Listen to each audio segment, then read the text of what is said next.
දැන් අද පාස්කෘත සම්බන්ධයෙන් වාර්තාවක් බාර දුන්නා කියලා මාධ්‍ය ගියා. ගියානේ. මාධ්‍යෙට දැම්ම වාර්තාවක් පිළිබඳව. ඔය වාර්තාව මෛත්‍රීපාල සිරිසේන ජනාධිපතිතුමා පත් කරපු කොමිසම ශේෂාධිකාරී විනිසුරුවන්ගෙන් සමන්විත කොමිසමක්. ඒ වාර්තාව ගෝඨාභය රාජපක්ෂ මැතිතුමාගේ ආණ්ඩුව කාලේ පාර්ලිමේන්තුවටත් සභාගත කළා. නීතිපතිවරයටත් යවුවා. අදාළ අයටත් යවුවා.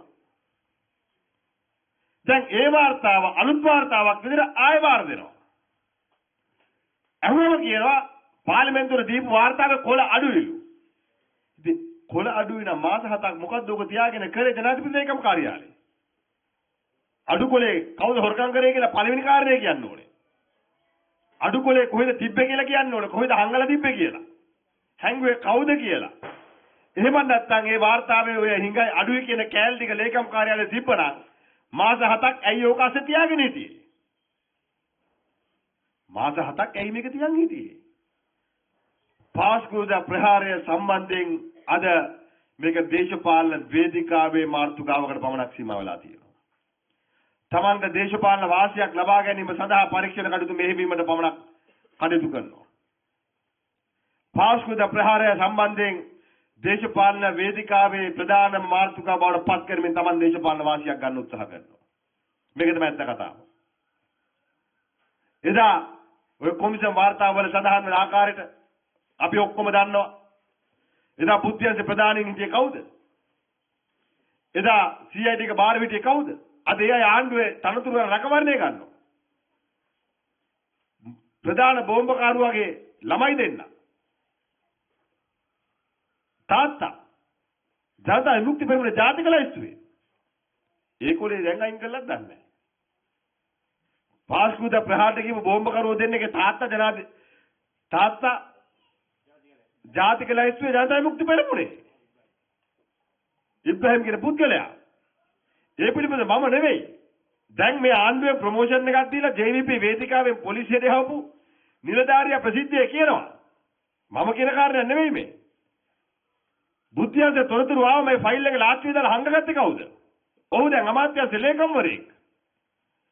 දැන් මේ අය දාලට පාස්කෘත ප්‍රහාරට සාධාරණයක් ඉෂ්ට කරන්න හදන්නේ. හැබැයි මේ අය පරීක්ෂණ කටයුතු වෙන පැත්තකට හරවලා මේක දේශපාලන වේදිකාවේ ෆුට්බෝල් දේශපාලන වේදිකාවේ බෝලයක් බවට පත් කරන දෙපැත්තට පයින් ගහලා ඇස්ති වෙනවා.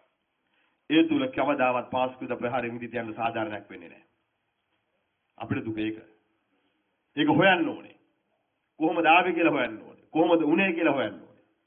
කවුරු හරි මේකට සහයෝගය දීලා තියෙනවා නම් ඒකට දඬුවම් දෙන්න ඕනේ. අනාගතයේදී අන්තවාදී ක්‍රියාදාමයන් නොවෙන්න ආණ්ඩුව වග බලා ගන්න ඕනේ. ජාතික ආරක්ෂාව එතන ශක්තිමත් කරන්න ඕනේ. බුද්ධියන්සේ එතන ශක්තිමත් කරන්න ඕනේ. අන්තවාදයේ කෙනෙක් ලංකාවට වගේම කලාපී රටවල ලොකු අභියෝගයක්.